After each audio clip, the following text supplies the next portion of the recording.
August 25, 1942, a fireball tore through the thick Scottish fog, turning a peaceful hillside into a fiery inferno. Amidst the smoking wreckage of the aircraft lay the body of a prince of the blood, the fourth son of King George V, the Duke of Kent. The official story was a tragic wartime accident. But why then were all the investigation documents immediately classified? Why would the sole survivor, a radio operator gunner, insist for the rest of his life that there was a mysterious extra passenger on board, whose name never appeared on the manifests? And what was the prince, whose reputation was tainted by drugs, scandalous affairs, and rumors of Nazi sympathies, actually doing on that plane? The truth of that day was buried deeper than the plane's wreckage. It became a state secret that the British Crown would guard for decades, giving rise to one of the darkest mysteries in the history of the Windsors. To understand how a prince of the blood ended up in the burning wreckage in the Scottish wilderness, we must return to the very beginning of his journey. He was born in 1902 at York Cottage into a world of luxury and privilege, but from the very beginning, he was a secondary figure. The fourth son, not the heir. His older brothers, the future King Edward VIII and the future King George VI, were always at the center of attention. George, however, remained in their shadow. The tragedy of their younger brother, Prince John, also cast a shadow over the entire family. Suffering from epilepsy and developmental delays, he was hidden from the public and died alone at the age of 13. This early encounter with grief and palace hypocrisy left its mark on young George's soul. From childhood, he felt like an outsider within the strict confines of protocol. Considered the most intelligent and gifted of the brothers, he excelled in his studies. But his father, King George V, was a man of iron will and saw only one path for his son: service in the Royal Navy. It was not a request, but a command. The 13-year-old boy, who dreamed of speed, art, and freedom, was sent against his will to Naval College. For him, it became his first prison. Even his mother, Queen Mary, tried to intercede for her son, but the king was adamant. Tradition was paramount. He hated the Navy with all his soul. Boredom and melancholy ate away at him from the inside. His grades dropped, and his health deteriorated. In letters, he begged his father to let him leave, to find work where he could be useful. But the king remained deaf to his pleas. Salvation came from an unexpected quarter. A friend of the queen, the Countess of Airlie, advised George not to argue with his father, but to secretly take the civil service exams and present the king with a fait accompli. Only years later, when persistent digestive problems made him permanently unfit for service, was George allowed to leave the Navy. He became the first prince to enter the civil service, but it was already too late. The years of suppression had left a void in his soul that he now desperately tried to fill. Freed from the shackles of the Navy, George plunged headfirst into the roaring life of 1920s London. He moved in with his older brother Edward, the Prince of Wales, and they became not just brothers, but best friends and accomplices in hedonistic pursuits. "We became more than brothers. We became close friends," Edward later wrote. Their home, York House, turned into an epicenter of parties, jazz, and forbidden pleasures. George, handsome, charming, and witty, quickly earned a reputation as the Playboy Prince. He was seen in the most fashionable nightclubs in the company of dazzling women, from Hollywood stars Gloria Swanson and Tallulah Bankhead to aristocrats. But behind the facade of carefree fun hid a dangerous double life that could destroy not only him, but also cast a shadow over the entire monarchy. He was drawn not only to women. At a time when homosexuality was a criminal offense punishable by prison, the prince engaged in risky affairs with men. Among his lovers were the famous playwright Noel Coward and, as would later be revealed, the future Soviet spy and surveyor of the king's pictures, Anthony Blunt. He was playing with fire, and one day the flames almost consumed him. On one occasion, Buckingham Palace had to send 2 emissaries to Paris. Acting on the king's orders, they broke into the apartment of one of George's lovers to steal compromising letters and a gold cigarette case with an intimate engraving. The scandal was successfully covered up, but it was merely a harbinger of a real catastrophe. The abyss opened up before him when he met her. Alice Gwynne, better known as Kiki Preston, was the heiress to an American banking fortune, a beauty with a demonic reputation linked to the notoriously scandalous Happy Valley set in Kenya. She was nicknamed the Girl with the Silver Syringe. She became his guide into the world of heroin, morphine, and cocaine. Their affair was swift and destructive. The prince was rapidly spiraling downwards. He became a slave to his addiction, and a scandal was inevitable. Once again, it was his older brother who had to save him. The future King Edward VIII personally intervened. He found Kiki, who, according to rumors, had just lost George's child, and persuaded her to leave England forever.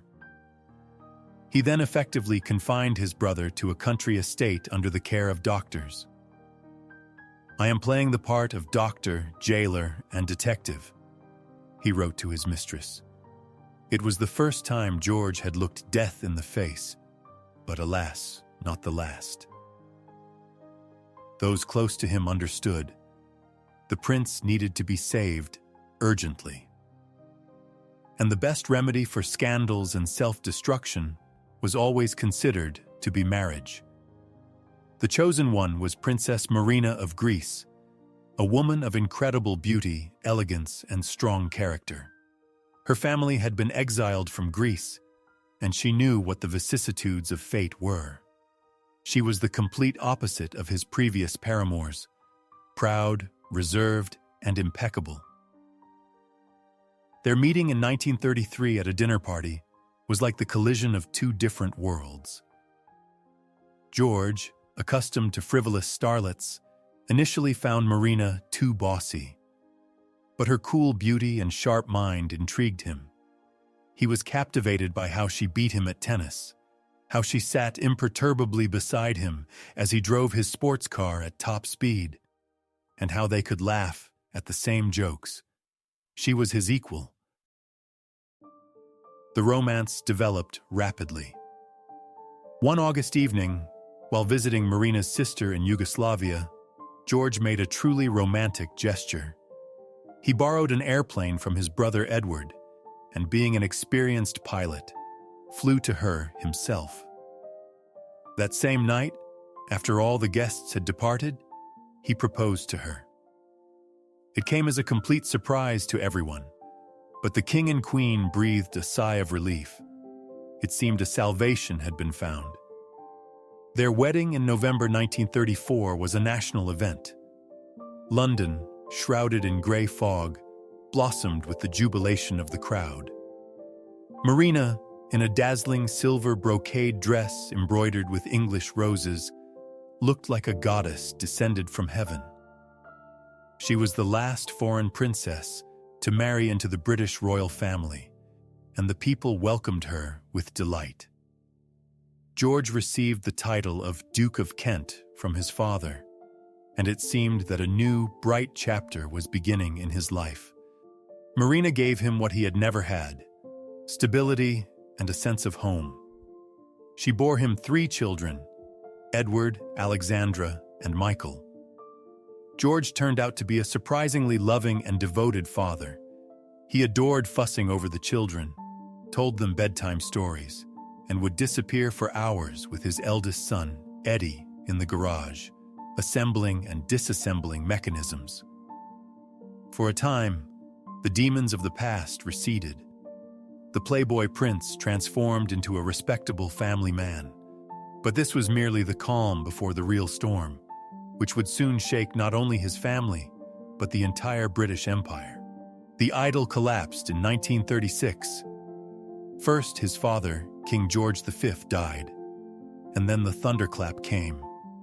His beloved brother, the new King Edward VIII, announced that he was abdicating the throne to marry the twice-divorced American, Wallis Simpson. For George, this was a double blow. He lost not only his king, but also his closest friend and protector. Although he and Marina had initially been friendly with Wallis, after the crisis began, George was furious. Rumor has it that he shouted he wanted to kill her. Edward's abdication plunged the family into chaos. Next in line to the throne was their brother Albert, a shy and insecure man who suffered from a stammer and was utterly unprepared for such responsibility.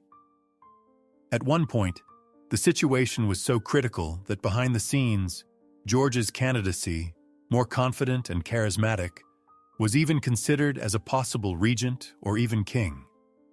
But in the end, the crown was placed on Albert, who ascended the throne as George VI. George, Duke of Kent, felt betrayed and alone. His world, which had only just begun to find stability, was once again cracking at the seams. Soon, the world shuddered from a new, even more terrible threat. In 1939, Britain declared war on Germany. For George, whose appointment as Governor-General of Australia had been cancelled due to the war, this became a chance to finally prove his worth. He left his nominal position at the Admiralty and, to the displeasure of many at court, insisted on a transfer to the Royal Air Force, RAF. He wanted to be on the front line. He wanted real action. His wife Marina also donned a military uniform, becoming the commandant of the Women's Royal Naval Service. In the summer of 1942, a joyful event occurred in the family. On July 4th, Marina gave birth to their third child, Prince Michael. The boy's godfather, in absentia, was U.S. President Franklin Roosevelt, with whom George had developed a warm friendship.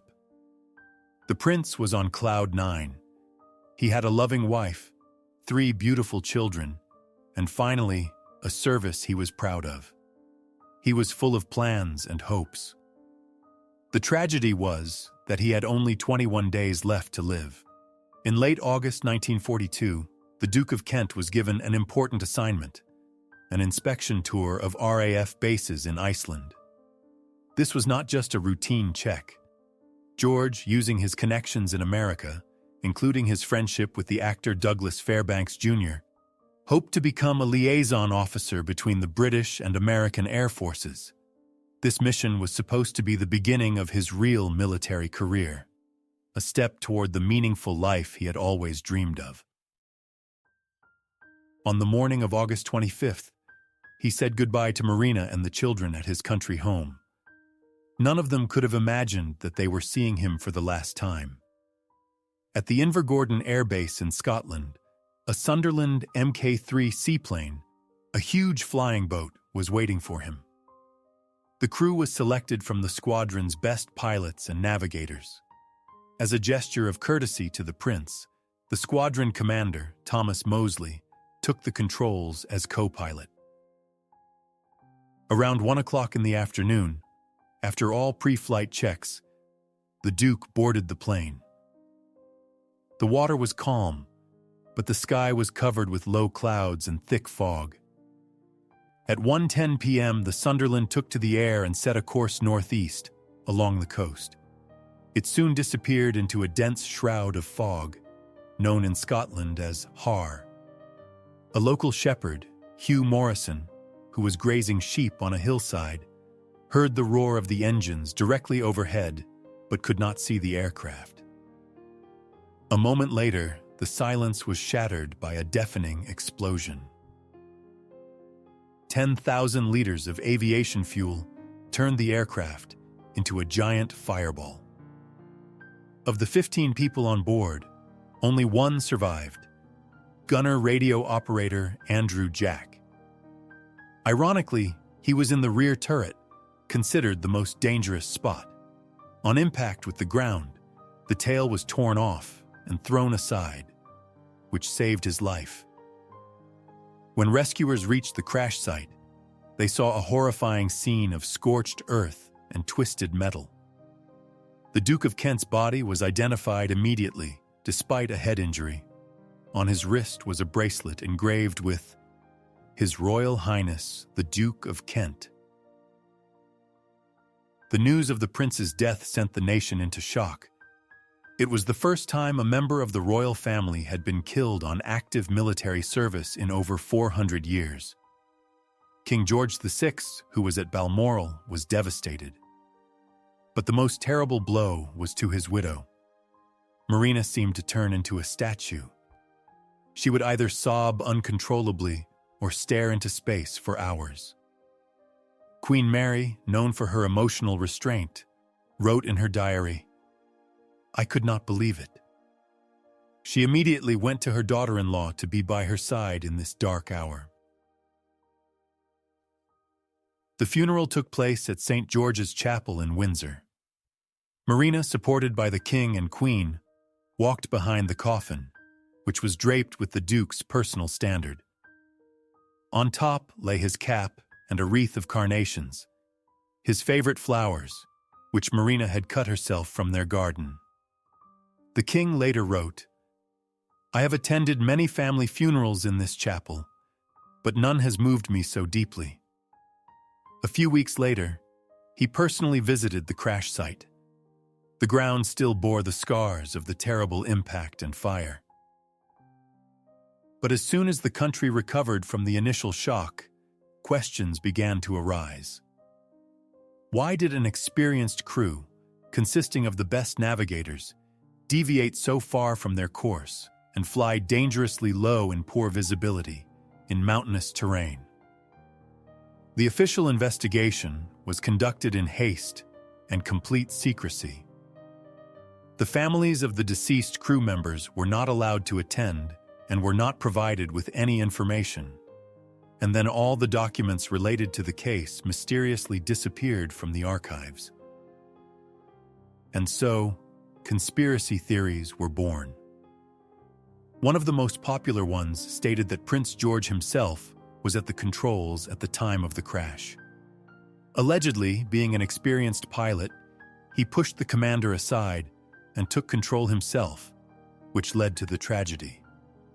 Another darker version claimed it was sabotage. Rumors circulated that George, who had friends in the high circles of Nazi Germany before the war, was not flying to Iceland, but on a secret mission to neutral Sweden to negotiate a separate peace with Hitler behind Churchill's back.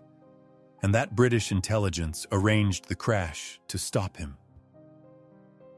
It is here that we return to the very intrigue mentioned at the beginning. The mystery of Prince George's death is not so much a question of what happened, as why was it covered up. The official version of a tragic pilot error never looked convincing. The testimony of the sole survivor, Andrew Jack, who maintained until the end of his days that a mysterious 15th passenger in civilian clothes, boarded at the last moment, was ignored. His identity was never established, and his name was never mentioned in official reports. The truth is that the very attempt to erase the prince from history became his main legacy. No monuments were erected in his honor, no hospitals were named after him, no official biography was written. It was as if powerful forces decided it would be better if the scandalous prince, his addictions, his forbidden relationships, and his mysterious death were simply forgotten. But the harder they tried to silence the story, the louder it echoed through the decades, fueling rumors and speculation. Prince George, Duke of Kent, was a man of paradoxes. A brilliant aristocrat and a drug addict, a loving father and a participant in secret orgies, a war hero and a potential traitor. He lived a life in search of a purpose, which he seemed to have found only a few weeks before his death. His tragic death in the Scottish hills became the last and greatest mystery of a man who was surrounded by secrets his entire life. And this mystery, carefully guarded by the crown, ensured that the prince they tried to erase from history would never be forgotten.